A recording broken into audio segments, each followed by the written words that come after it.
Hello students, are के sir math channel पे आपका पुनः स्वागत है। स्टूडेंट्स, आज हम कक्षा 10 विषय गणित NAS 2021 की तैयारी हेतु अभ्यास प्रश्न के सेट के बारे में अध्ययन करेंगे।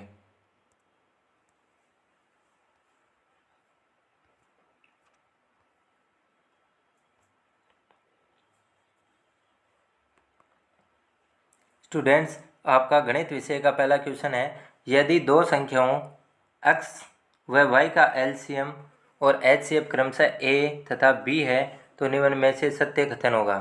तो जब आपके पास दो संख्याएं दे रखी है, x और y हो गई दो संख्याएं, और उनका HCM और HCF आपको दे रखा है, LCM a है, HCF b है, तो दो संख्याओं तथा उनके LCM तथा HCF के बीच में एक संबंध होता है कि उन दोनों संख्याओं का गुणनफल उनके LCM गुणा HCF के गुणनफल के बराबर होगा। यानी दो संख्याओं का गुणनफल x व y का गुणनफल आपके पास xy हो जाएगा और उसका मान उन दोनों संख्याओं के LCM a तथा HCF b के गुणनफल के बराबर यानी a गुणा b के बराबर होगा। तो आपका ऑप्शन सही है, यानी xy बराबर ab हो जाएगा। निम्न में से सत्य कथन है कि आपको बताना है, आपको चार कथन दे रखे हैं, उनमें से कौन सा कथन आपका सत्य है। तो पहला कथन ये है कि सभी पूर्णांक पूर्ण संख्याएं होती है। तो सभी पूर्णांक हैं वो पूर्ण संख्याएं नहीं होती है, क्योंकि पूर्णांक संख्याओं में पूर्ण संख्याओं के अतिरिक्त ऋणात्मक संख्याएं भी शामिल होती है। दूसरा कथन, सभी पूर्ण संख्याएं पूर्णांक होती है। तो सभी पूर्ण संख्याएं पूर्णांक संख्याएं होती है, तो आपका दूसरा कथन है वो सही है, यानी आपका ऑप्शन ब सही है।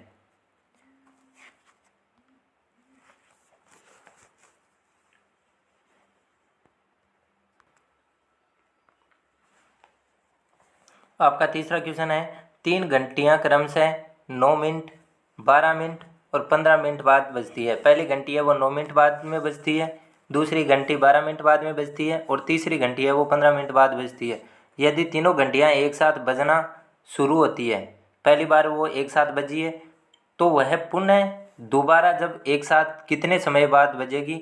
तो पुनः है एक साथ जब भी निकालना होता है तो हमें जो भी संख्याएं दे रखी होती है उनका आपको LCM यानी लघुत्तम समापवर्ती निकालना होता है। और जब आप 9, 12 और 15 का LCM निकालते हो तो आपको 180 प्राप्त होता है, यानी यह आपके पास 180 मिनट बाद में बजेगी और 180 मिनट में आपके पास 3 घंटे होते हैं। तो यानी आपका प्रश्न 3 का ऑप्शन ए सही होगा।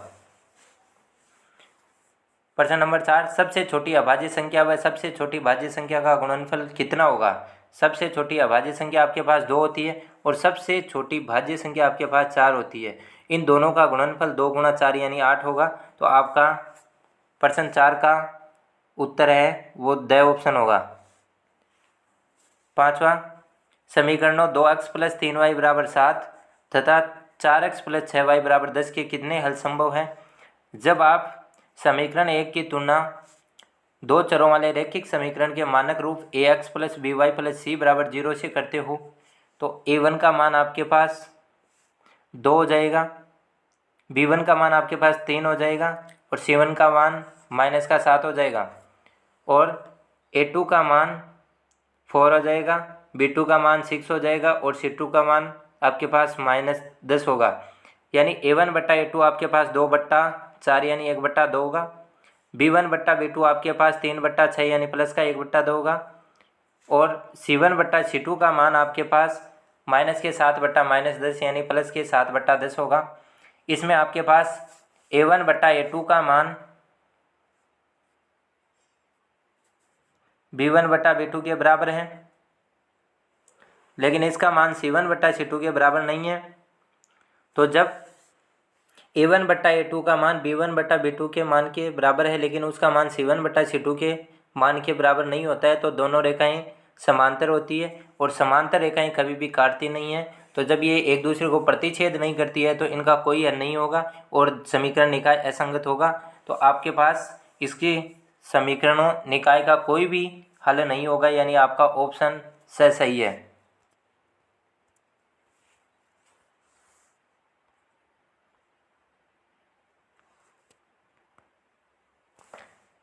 छठवां क्वेश्चन, दिए गए आलेख में दो रैखिक समीकरण दर्शाए हैं, इनका हल क्या होगा। तो आपको दो रैखिक समीकरण दर्शा रखे हैं। तो ये आपके पास जो नीचे है वो अक्ष अक्ष है और ऊपर ऊर्ध्वाधर जो रेखा है वो वाई अक्ष है। जब आप इस अक्ष अक्ष पे देखते हो तो इस पे आपके पास y का मान 0 है और इस पे अक्ष का मान 0 है। तो इधर से अगर अपन काउंट करते हैं तो अक्ष का y का मान 0 हो गया, 1 2 3 हो रहा है, यानी इस बिंदु पे जहाँ पे ये रेखाएं प्रतिच्छेद कर रही है वहाँ पे y का मान 3 है। और इधर इस रेखा पे देखते हैं तो अक्ष का मान 0 है, यहाँ पे 1 हो गया, यहाँ पे 2 हो गया और यहाँ पे 3 हो गया। यानी इस समीकरण निकाय का जो प्रतिच्छेदन बिंदु है वो आपके पास 3,3 है, यानी आपका ऑप्शन द सही होगा। आगे आपके पास प्रश्न नंबर 7, द्विघात समीकरण ax² + bx + c के दोनों मूलों का योग तथा गुणनफल क्रमशः होंगे। तो मूलों का योग आपके पास ये द्विघात समीकरण है और द्विघात समीकरण के मूलों का योग -b/a यानी माइनस अक्ष के गुणांक बटा अक्ष स्क्वायर के गुणांक तथा गुणनफल अचर पद बटा अक्ष स्क्वायर के गुणांक के बराबर होता है। तो यानी आपका आप मूलों के योग को लिख सकते हो -b/a और गुणनफल को आप c/a लिख सकते हो। तो आपका ऑप्शन बी सही होगा। यदि किसी द्विघात समीकरण के दो मूल आपको 2 व 3 दे रखे हैं तो वह समीकरण क्या होगा। तो इस समीकरण द्विघात समीकरण के दोनों मूल आपके पास 2 व 3 है, तो इसका मूलों का योग 2 + 3 यानी 5 होगा और इसका गुणनफल मूलों का गुणनफल होगा वो 2 × 3 यानी 6 होगा। यानी आपके पास मूलों का योग 5 हो जाएगा और गुणनफल आपके पास 6 हो जाएगा।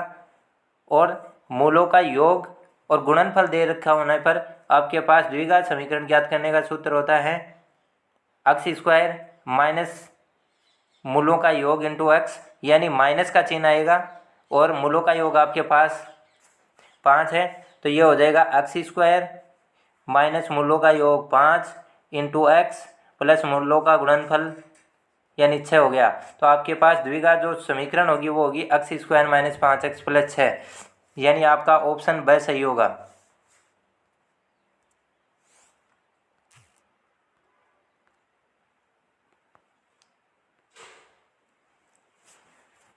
आपके पास 9वां क्वेश्चन है, यदि किसी समांतर श्रेणी का प्रथम पद ए है, सार्वंतर डी है तथा उसका nवां पद ज्ञात करने का सूत्र होता है, तो आपके पास प्रथम पद ए होने पर और सार्वंतर डी दिए होने पर nवां पद ज्ञात करने का सूत्र होता है an = a + n-1 × d, यानी आपका ऑप्शन द सही होगा।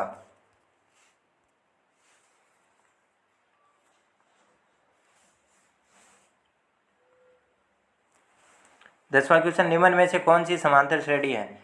समांतर श्रेणी वह श्रेणी होती है जिसमें प्रत्येक पद में सार्वंतर समान रहता है।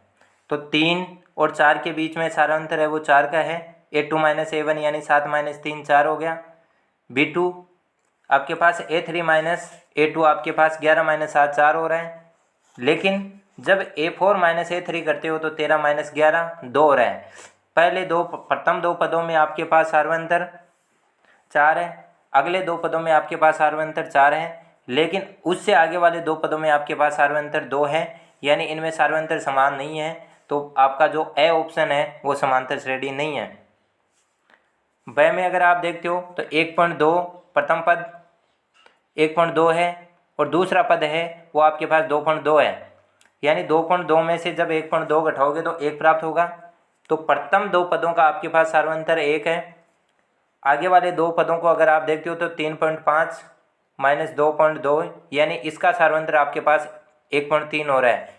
प्रथम दो पदों का सार्वंतर 1 था और आगे वाले दो पदों का सार्वंतर 1.3 है, तो इसका सार्वंतर समान नहीं होने की वजह से आपका ऑप्शन ब है वो भी समांतर श्रेणी को नहीं दर्शा रहा है। तीसरा स ऑप्शन, उसमें आपके पास प्रथम पद -10 है, फिर द्वितीय पद आपके पास -8 है। तो जब आप इसका सार्वंतर निकालोगे तो द्वितीय पद माइनस प्रथम पद यानी -8 माइनस -10 और माइनस माइनस प्लस हो जाएगा, तो -8 + 10 यानी प्लस का 2 हो जाएगा। अगर दूसरे और तृतीय पद के बीच में आप सार्वंतर निकालते हो तो -6 माइनस माइनस 8, ये आपके पास -6 + 8 यानी प्लस का 2 होगा। और आगे वाले तीसरे और चौथे पदों में अगर सार्वंतर निकालते हो तो -4 माइनस -6 यानी -4 + 6 यानी प्लस का 2 होगा। प्रथम दो पदों में आपके पास सार्वंतर 2 है, आगे वाले दो पदों में आपके पास सार्वंतर 2 है, और चौथे और तीसरे पद में भी सार्वंतर आपके पास 2 है। तो आपका ऑप्शन से सही होगा, यानी ये एक समांतर श्रेणी को दर्शाएगा। प्रश्न नंबर 11, 0 से 50 के मध्य 3 से विभाजित कितनी संख्याएं होगी? तो 3 से विभाजित 0 से 50 के बीच में प्रथम जो संख्या होती है 0 से 50 के बीच में जो 3 से विभाजित होती है वो संख्या 3 होती है, और अंतिम संख्या आपके पास 48 होती है। तो जब आप इसको 48 बराबर प्रथम संख्या a हो गई तो 3 + n आपको निकालना है -1 गुणा आपके पास 3 की बात कर रहा है तो सार्वंतर 3 हो जाएगा, यानी 48 बराबर आपके पास 3 + 3 को जब n से गुणा करोगे तो 3n -3 होगा, यानी 3 प्लस और माइनस कैंसिल हो जाएगा और प्लस का 3n बचेगा। 48 बराबर 3n हो गया, तो n बराबर हो जाएगा 48/3, यानी 48/3 का मान 16 होता है। तो आपके पास 0 से 50 के बीच 16 3 से विभाजित संख्याएं होगी, तो आपका ऑप्शन ब सही है।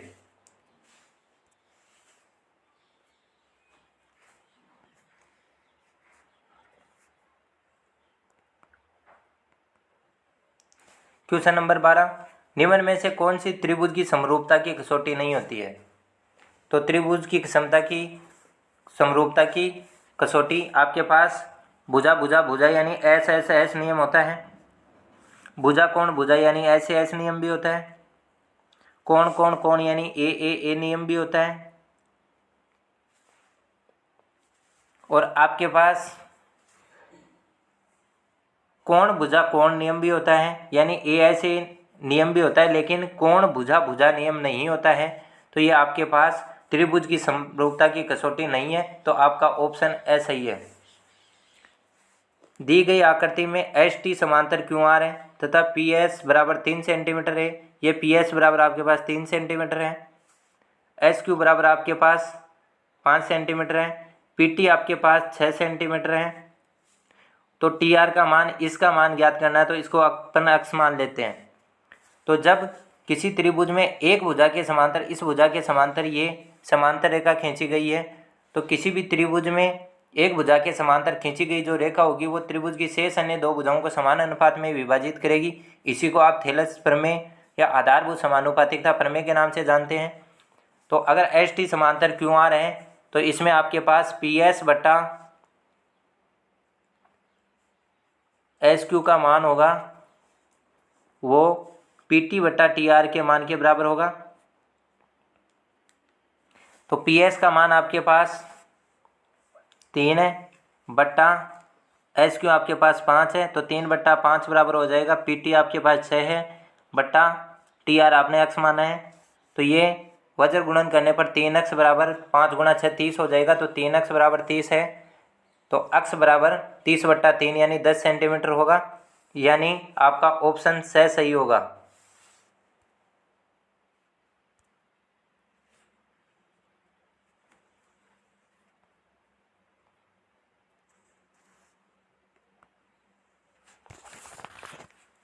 प्रश्न नंबर 14, बिंदुओं ए जिसके निर्देशांक आपके पास 8, x है तथा बिंदु बी जिसके निर्देशांक 2, -4 है, उनके बीच की दूरी आपको 10 इकाई दे रखी है, तो अक्ष का मान ज्ञात करना है।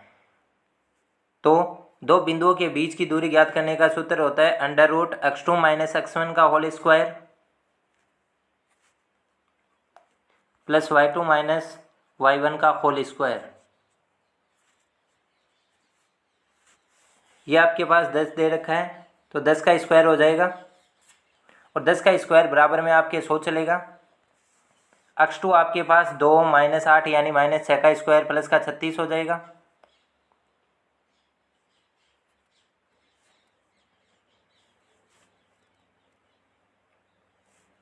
ये 10 था आपके पास, और वर्ग करोगे तो ये प्लस का 36 हो जाएगा, प्लस आपके पास रहेगा -4 माइनस एक्स का होल स्क्वायर, -4 माइनस एक्स का होल स्क्वायर आपके पास ए स्क्वायर माइनस बी स्क्वायर के होल स्क्वायर से खुलेगा, तो ये ए का स्क्वायर 16 हो जाएगा, प्लस बी का स्क्वायर एक्स का स्क्वायर हो जाएगा, -2ab, तो माइनस का 8 प्लस का 8x हो जाएगा, यानी ये आपके पास 36 प्लस 16 52 हो गया। यानी इधर आपके पास RHS में x square plus 8x plus 52 रहेगा और LHS में आपके पास 100 रहेगा। यानी आपके पास X square plus 8x plus 52 बराबर 100 हो गया। 100 का पक्षांतरण करोगे तो एक साइड में ये प्लस में था, दूसरी साइड में जाने पे माइनस होगा, यानी x square plus 8x plus 52 minus 100 बराबर 0 हो जाएगा।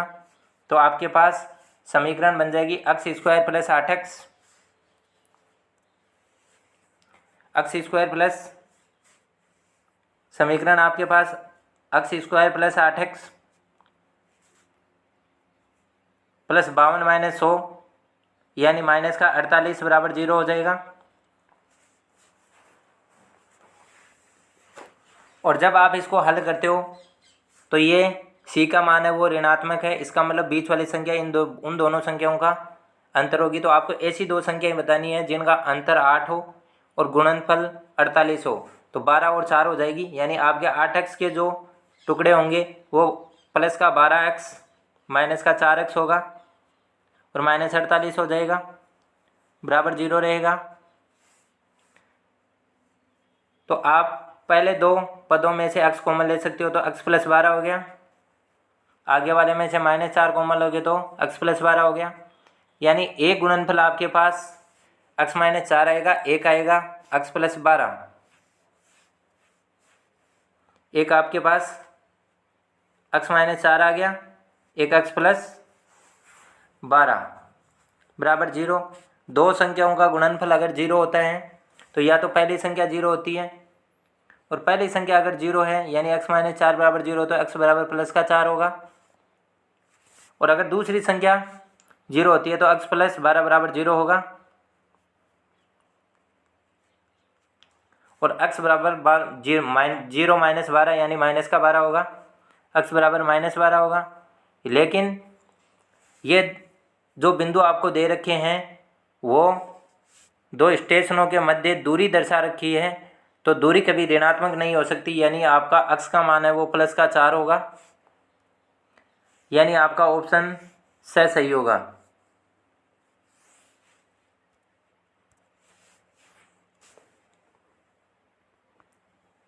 क्वेश्चन नंबर 15, स्टेशन P व Q के निर्देशांक क्रम से, यानी स्टेशन P के निर्देशांक आपको 7,4 दे रखे हैं और Q के निर्देशांक आपको -5, -1 दे रखे हैं। यानी आपके पास x1 का मान जो होगा वो प्लस का 7 होगा, x2 का मान माइनस का 5 होगा, y1 का मान आपके पास प्लस का 4 होगा और y2 का मान माइनस का 1 होगा।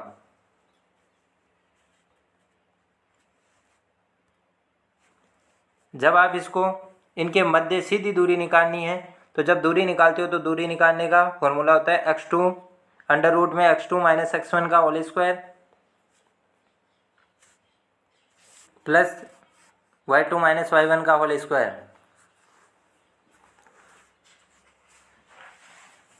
तो x2 आपके पास -5 है, तो अंडर रूट में रहेगा -5 -7 का होल स्क्वायर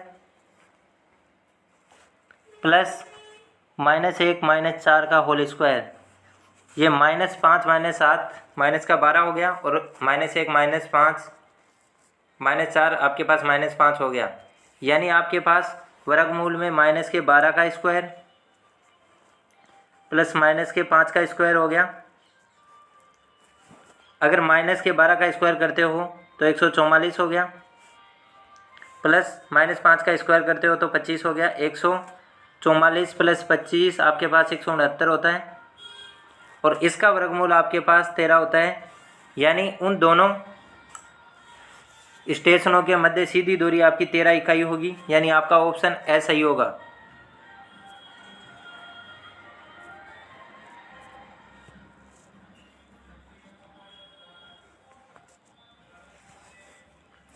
प्रश्न नंबर 16, दिए गए समकोण त्रिभुज में यदि थीटा है वो न्यून कोण है तो कोट थीटा का मान होगा। तो इसमें थीटा यहाँ पे बन रहा है यानी आधार के साथ बन रहा है, तो ये आपका आधार हो जाएगा और ये कर्ण हो जाएगा और ये आपके पास लंब हो जाएगा। तो आपके पास लंब है वो पी क्यू है, कर्ण है वो पी आर है और आधार आपके पास क्यू आर है। और कोट थीटा बराबर आपके पास आधार बटा लंब होता है। आधार आपके पास क्यू आर है बटा लंब आपके पास पी क्यू है। तो आपका कोट थीटा का मान क्यू आर बटा पी क्यू हो जाएगा, यानी आपका ऑप्शन से सही होगा।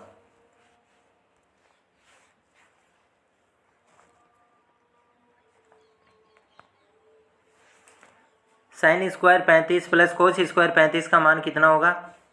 तो अगर आपके पास एक त्रिकोणमितीय सर्व समीकरण होती है sine square theta plus cos square, sine square theta plus cos square theta बराबर 1 होता है,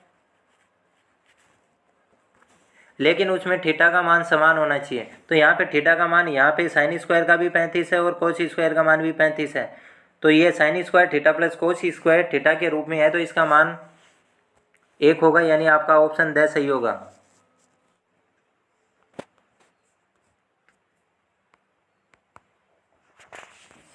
तो अपना 18वां क्वेश्चन है, एक सीढ़ी का निचला सिरा दीवार से 5 मीटर की दूरी पे है तथा जमीन के साथ 60 डिग्री का कोण बनाती है। तो सीढ़ी की लंबाई और सीढ़ी वो कर्ण के अनुदिश रखी जाती है, यानी आपके सीढ़ी की लंबाई होगी वो पी आर की लंबाई होगी, यानी यह कर्ण हो गया।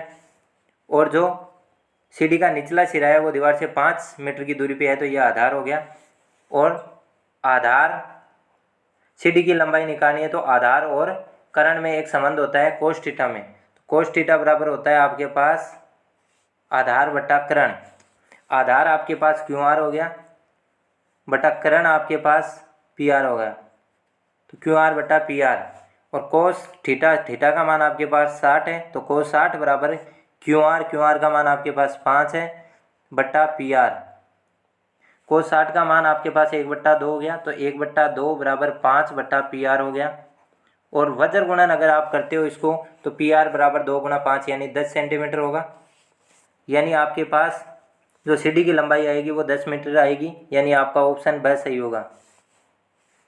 किसी बाह्य बिंदु से वृत्त पर अधिकतम कितनी स्पर्श रेखाएं खींची जा सकती है? तो एक वृत्त जिस भी समतल पर स्थित होता है उसे 3 भागों में विभाजित करता है। एक वृत्त का अभ्यंतर यानी अंदर वाला भाग, एक वृत्त की परिधि यानी खुद, और एक वृत्त के बाहर वाला भाग यानी बहिर्भाग। 3 भाग हो गए। अगर कोई बिंदु है वो वृत्त के अभ्यंतर में स्थित है यानी वृत्त के अंदर में स्थित है, तो उस बिंदु से वृत्त की परिधि पर कोई भी स्पर्श रेखा नहीं खींची जा सकती। यानी अगर आपको कोई पूछे कि किसी वृत्त के अभ्यंतर में स्थित किसी बिंदु से वृत्त की परिधि पर खींची जा सकने वाले स्पर्श रेखाओं की संख्या होगी वो 0 होगी। अगर वृत्त की परिधि पर कोई बिंदु स्थित है तो उस वृत्त की परिधि से वृत्त की परिधि पर स्थित बिंदु से वृत्त की परिधि पर खींची जा सकने वाली जो स्पर्श रेखाओं की संख्या होगी वो 1 होगी। और वृत्त की परिधि के बाहर जो बिंदु स्थित है यानी बाह्य बिंदु से वृत्त पर खींची जा सकने वाले स्पर्श रेखाओं की संख्या 2 होती है, यानी आपका ऑप्शन ए सही होगा।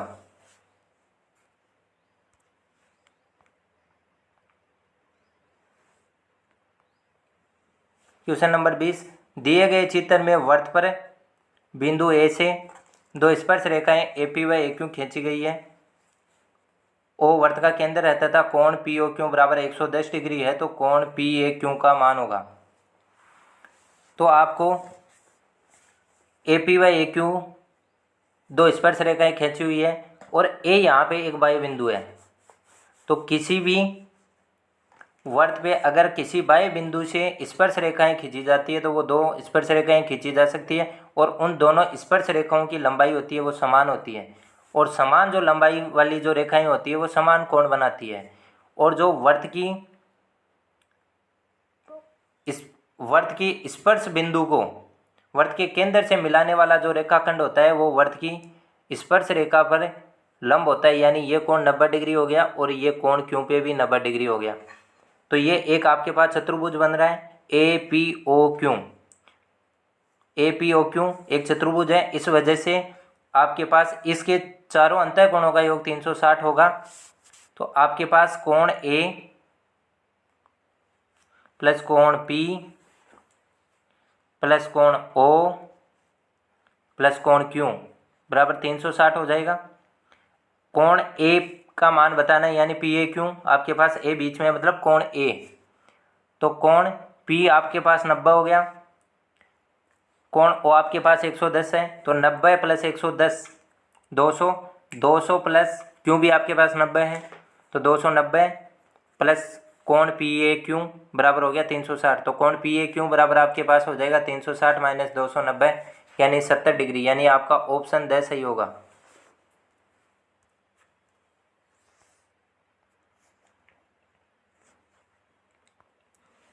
प्रश्न नंबर 21, किसी त्रिभुज की रचना संभव है यदि। तो त्रिभुज के लिए दो कंडीशन में रचना संभव होती है, यदि उसकी दो भुजाओं का योग तीसरी भुजा से बड़ा हो तब, या उसके तीनों अंतः कोणों का मान 180 डिग्री हो तब। तो आपके पास देख लो कौन सा कथन दे रखा है, उसके तीनों कोणों का योग 180 डिग्री से अधिक हो, नहीं, उसका तीनों कोणों का योग 180 डिग्री के बराबर होना चाहिए। तो पहला कथन गलत है। दूसरा, उसकी दो भुजाओं का योग तीसरी भुजा से अधिक हो, तो ये कथन सही है। तीसरा अगर अपन कथन देखें तो यदि उसमें कम से कम दो समकोण, अगर कम से कम दो समकोण हो गए तो तीसरा कोण जो अगर न्यून कोण भी हो गया तो उस तीनों अंतः कोणों का योग आपके 180 डिग्री से अधिक हो जाएगा। तो तीसरा कथन भी आपका गलत है। उसके तीनों कोणों का योग 180 से कम हो। तो त्रिभुज की रचना तभी संभव होती है जब उसके तीनों अंतः कोणों का योग 180 डिग्री के बराबर हो, न तो उसके 180 डिग्री से अधिक होना चाहिए और न ही कम होना चाहिए। पहली कंडीशन ये है। दूसरी कंडीशन आपके पास उसकी दो भुजाओं का योग तीसरी भुजा से अधिक होना चाहिए, तो आपका ऑप्शन ब सही होगा।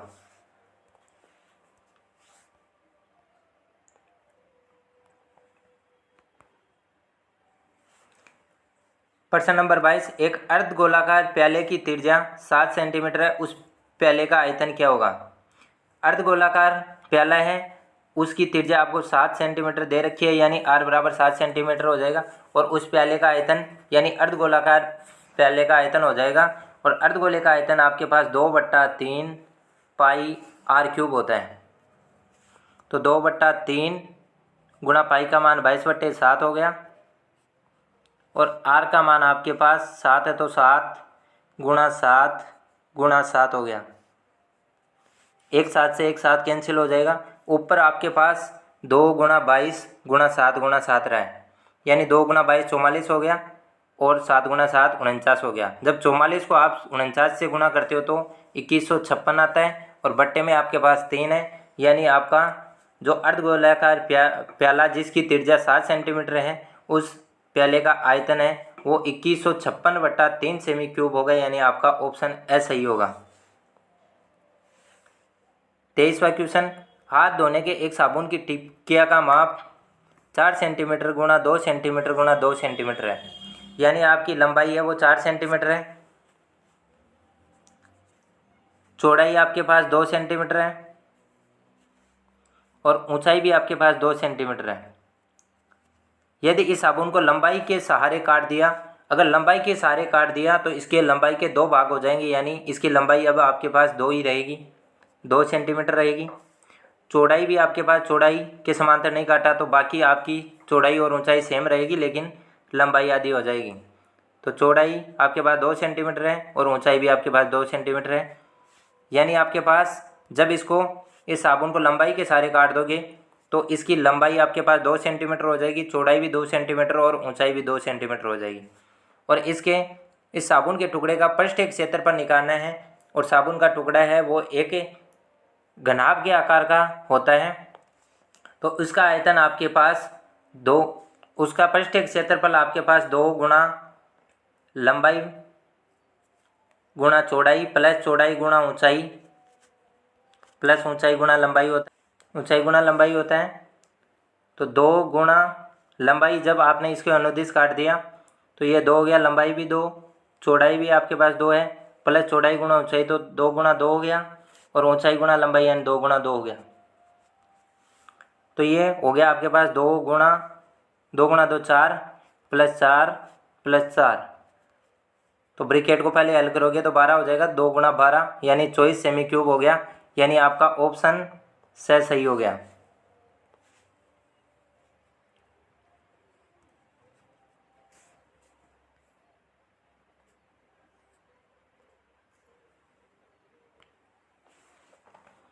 प्रश्न नंबर 24, माध्य, माध्यक और बहुलक में सही संबंध कौन सा है? तो केंद्रीय प्रवृत्ति की तीनों मापकों यानी माध्य, माध्यक और बहुलक में सही संबंध ये होता है, तीनों में ये आनुपातिक संबंध होता है कि 3 गुणा माध्यक यानी माध्यिका भी ले सकते हो आप, 3 गुणा माध्यिका बराबर बहुलक प्लस 2 माध्य होता है। यानी बहुलक प्लस 2 गुणा माध्य हो गया। और जब इस माध्य को उधर लेके जाते हो आप, पक्षांतरण करते हो, तो ये बनेगा बहुलक बराबर 3 गुणा माध्यिका प्लस 2 गुणा माध्य, यानी बहुलक बराबर 3 माध्यिका माइनस 2 माध्य, यानी आपका ऑप्शन से सही होगा।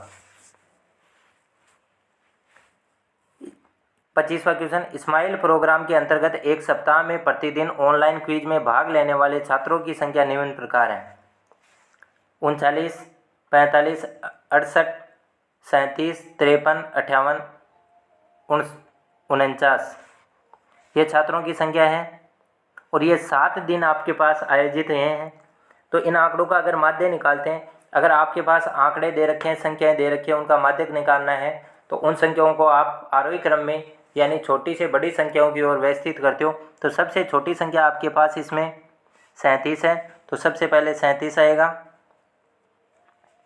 फिर उससे बड़ी संख्या 39 आएगी, फिर उससे बड़ी संख्या 45 आएगी, फिर उनसे बड़ी संख्या 49 आएगी, फिर उससे बड़ी संख्या 53 आएगी, फिर उससे बड़ी संख्या आपके पास 58 आएगी, और फिर 68 आएगी। यानी पहले इन संख्याओं को आपको आरोही क्रम में व्यवस्थित कर लेना। व्यवस्थित करने के बाद में आपको गिनना है कि ये कुल कितनी संख्याएं हैं। तो ये कुल 7 संख्याएं हैं। और अगर आपके पास माध्यक निकाल रहे हो और जो आंकड़ों की संख्या है वो एक विषम संख्या है, तो उनका माध्यक n+1/2वां पद होगा। n+1 यानी n का मान 7 हो गया, 7 + 1 8, 8/2 यानी चौथा पद होगा। अब आप इसको आरोही क्रम में देखते हो तो चौथा पद आपके पास, पहला पद आपके पास 37 है, दूसरा 39 है, तीसरा आपके पास 45 है और चौथा 49 है। यानी आपका चौथा पद 49 है। तो यही इन आंकड़ों का माध्यक होगा, यानी आपका ऑप्शन द सही होगा। 26वां क्वेश्चन, दिए गए आंकड़ों का माध्य ज्ञात कीजिए। और माध्य ज्ञात करने के लिए अगर आपको संख्याएं दे रखी है तो उन सभी संख्याओं को आप जोड़ते हो और जोड़ के उसमें कुल संख्याएं हैं उनका भाग देते हो। तो माध्य बराबर होता है आंकड़ों का योग बटा कुल आंकड़े। तो आंकड़ों का योग अगर आप देखते हो तो 21 + 23 + 35 + 34 + 26 + 16 यानी इनका योग हो जाएगा, और बट्टा इसमें कुल आंकड़े आपके पास 6 हैं तो 6 का भाग लग जाएगा। और जब इसका आप योग देखते हो तो इसका योग 156 होता है। 21 + 23 + 35 + 34 + 26 + 17 इसका योग होगा वो 156 होगा। और कुल आंकड़े आपके पास 6 हैं तो 156 में अगर आप 6 का भाग देते हो तो आपके पास 26 बार भाग जाता है। यानी इन आंकड़ों का माध्य होगा वो 26 होगा, यानी आपका ब ऑप्शन सही है।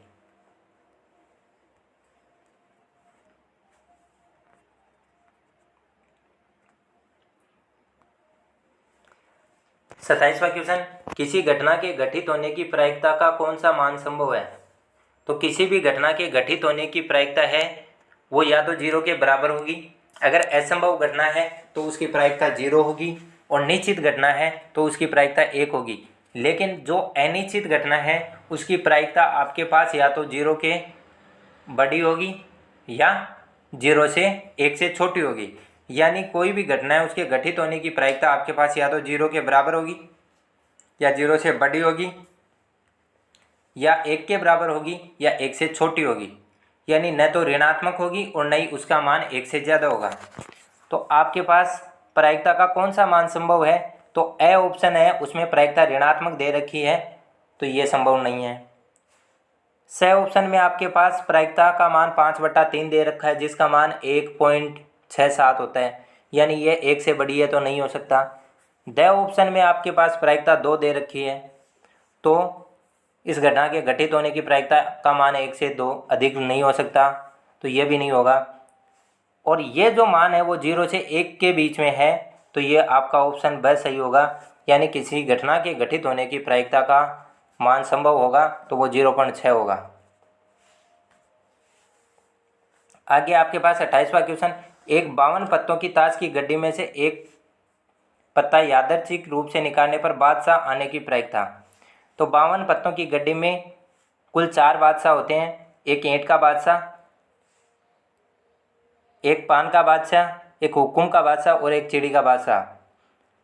तो संभावित घटनाएं आपके पास 4 हो गई और कुल परिणाम आपके पास 52 हो गए। तो 4/52 और 4 का भाग 4 में 1 बार जाता है और 52 में 13 बार जाता है, यानी एक 52 पत्तों की ताश की गड्डी में से एक पत्ता यादृच्छिक रूप से निकालने पर एक बादशाह आने की जो प्रायिकता होगी वो 1/13 होगी, यानी आपका ऑप्शन द सही होगा।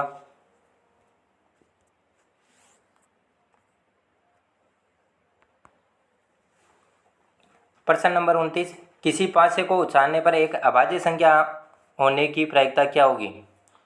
अगर किसी पासे को उछाला जाता है तो उस पे कुल परिणाम 6 होते हैं और उसमें से अभाज्य संख्या 1 से 6 तक की संख्या लिखी हुई होती है। उनमें से अभाज्य संख्या आपके पास 2 हो सकती है, 3 हो सकती है और या 5 हो सकती है, यानी उसके अभाज्य संख्या आने के अनुकूल परिणाम है वो 2 या 3 या 5 हो गए, यानी कुल अनुकूल परिणाम 3 हो गए और कुल परिणाम आपके पास 6 हो गए।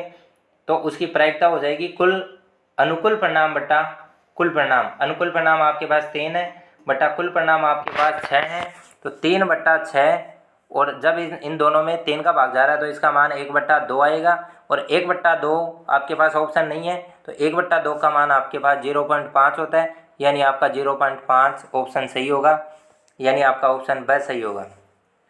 समान ऊंचाई और समान त्रिज्या वाले बेलन व शंकु के आयतनों का अनुपात क्या होगा? तो बेलन का आयतन आपके पास πr² रहता है और शंकु का आयतन आपके पास 1/3 πr² रहता है। आपके पास त्रिज्या समान है, ऊंचाई समान है, तो r² से r² कैंसिल हो जाएगा, पाई से पाई कैंसिल हो जाएगा। आपके पास ऊपर वाला मान केवल अकेला था, भिन्न के रूप में नहीं था, तो इसको 1/1 लिख लिया और नीचे वाला मान आपके पास 1/3 है, तो 1 नंबर 4 नंबर गुणा हो जाएगा, यानी 1 × 3 हो गया और नीचे वाला आपके पास 1 × 1 यानी 1 हो गया, यानी आपके पास ऊपर 3 हो गया नीचे 1 हो गया, यानी आपका अनुपात 3:1 होगा, यानी आपका ऑप्शन से सही होगा।